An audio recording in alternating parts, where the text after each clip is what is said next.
BJP leader Madhavi लता ने Bonalu festival के सिलसिले में मनादिर में दर्शन किए। उन्होंने मनादिर में किए जाने वाले इंतजामात का तफसीली तौर पर जायजा लिया और बोनाल की आवाम को मुबारकबाद भी पेश की। बोनाल एक ऐसा त्योहार है तेलंगाना का जहाँ हर स्त्री सज धज कर स्वयं एक महालक्ष्मी एक दुर्गा स्वरूप को लेकर घड़े से बना हुआ मिट्टी से बना हुआ एक घड़ा के अंदर घर से बना हुआ प्रसाद को लेकर ऊपर एक दिया यानी भक्ति से एक शुभ चिंतक बनकर उस अपने ग्राम देवता को पूजने निकलती है और इस मांग से निकलती है, ये नहीं कि मेरा परिवार अच्छा हो, इस मांग से निकलती है कि मेरा ग्राम अच्छा हो। मैम, ओल्ड सिटी की पब्लिक के लिए कोई रिकॉर्ड बोनाल का?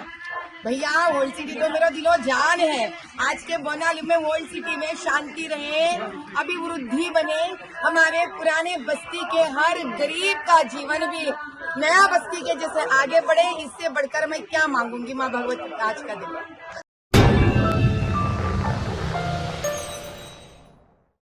Germanton super speciality hospital national award winner doctor Mir Jawad जार Khan, German trained senior orthopaedic surgeon and director, माहिर डॉक्टर्स डॉक्टर वासिफ आजम और doctor Bharvi Chanduri, senior cardiologist और दीगर डॉक्टर्स नुमाया खिदमत अंजाम दे रहे हैं। Robotic surgery, advance cath lab, MRI, operation theatre, ICU, 2D ultrasound जैसी सहूलियात से आरास्ता कॉर्पोरेट लेवल हॉस्पिटल। वाजबी फीस में हर मर्ज से शिफायाबी के लिए Germanton super speciality hospital, Attapur.